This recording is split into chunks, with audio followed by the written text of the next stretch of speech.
கர்த்தருடைய பரிசுத்தமான மகிமைப்படுவதாக. ஆசீர்வாதமான நல்ல காலை நேரத்திலேயும் பாளையங்கோட்டை இந்திய தேவ காலை மன்னாவை உங்களுக்கு வெளியிடுவதில் மிகுந்த கிருபையாக நமக்கு கூட்டி கொடுத்திருக்கிற புதிய மாதத்தின் 2வது நாளுக்காக ஆண்டவருக்கு நன்றி பலிகளை செலுத்துவோம். இந்த புதிய மாதம் நம்ம வாழ்க்கையில் ஆண்டவரோடு இன்னும் அதிகமாய் நெருங்குவதற்கு தேவன் உதவி செய்வாராக. ஒவ்வொரு நாளும் வேதத்தை வாசித்து தியானிப்பது அது நம்முடைய வாழ்க்கைக்கு ஏற்றது. ஆகவே நீங்களும் வேதத்தை வாசியுங்கள், தியானியுங்கள். கர்த்தர் தருகிற வேதத்தின் வெளிச்சத்தை வாழ்க்கையில் கடைபிடிக்க கர்த்தர் உங்களுக்கு உதவி செய்வாராக. இன்றைக்கான தியான அதிகாரம் நியாயாதிபதிகள் 21ஆம் அதிகாரம். இந்த அதிகாரத்தில் மொத்தம் 25 வசனங்கள் உள்ளது.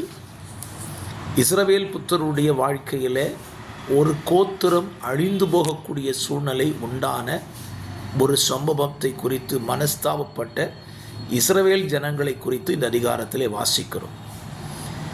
அந்த கோத்திரம் பென்யமீன் கோத்திரம். பென்யமீன் கோத்திரத்தை திரும்ப கட்டுவிப்பதற்காக இஸ்ரவேல் ஜனங்கள் எடுத்த ஒரு முடிவைத்தான் இந்த அதிகாரத்திலே நீங்கள் வாசிக்க முடியும். அப்படி அவர்கள் எடுத்த முடிவில் ஒரு வசனத்தை உங்களுக்கு ஞாபகப்படுத்துகிறேன். 8வது வசனம். இஸ்ரவேல் கோத்திரங்களில் மிஸ்பாவிலே கர்த்தருடைய சந்நிதியில் வராதே போன யாதொருவர் உண்டோ என்று விசாரித்தார்கள். அப்பொழுது கீலேயாத்தில் உள்ள யாபேசின் மனுஷரில் ஒருவரும் பாளையத்தில் சபை கூடினபோது வரவில்லை. சபை கூடினபோது வராத ஒரு ஜனம் யாபேசின் ஜனம். இந்த யாபேசின் மனுஷர்கள் என்று நீங்கள் வேதத்திலே வாசிக்கும் பொழுது இவர்களை குறித்த பல சம்பவங்கள் வேத புத்தகத்தில் முக்கியமாக இடம்பெற்றுக் கொள்கின்றன.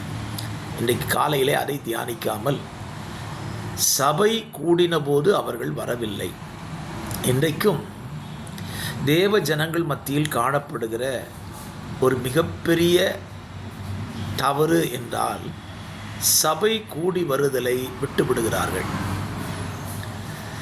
சபை கூடி வருதல் எவ்வளவு முக்கியமானது என்பதை இன்றைக்கு அநேகருக்கு புரிந்து கொள்ள முடியவில்லை. சபை கூடி வருதலை பார்க்கிலும் மற்ற காரியங்களில் அதிக கவனம் செலுத்துகிற ஒரு தேவ பிள்ளைகளை இந்த கட்டத்தில் நம்மால் பார்க்க முடிகிறது. இஸ்ரவேல் புத்திரருக்கு தேவன் கொடுத்த பிரதான கட்டளை 7வது நாள் சபை கூடி வருகிற நாள் என்கிற ஒரு கட்டளையை பிறப்பித்திருந்தார். நீங்கள் கேட்கலாம், அது இஸ்ரவேல் புத்திரருக்கு தானே என்று கேட்கலாம். புதிய ஏற்பாட்டு இஸ்ரவேலராயிருக்கிற ஆவிக்குரிய தேவ பிள்ளைகளுக்கு வாரத்தின் முதல் நாள் சபை கூடி வருகிற நாள் என்பதையும் நம்ம இடத்திலே வாசிக்கிறோம்.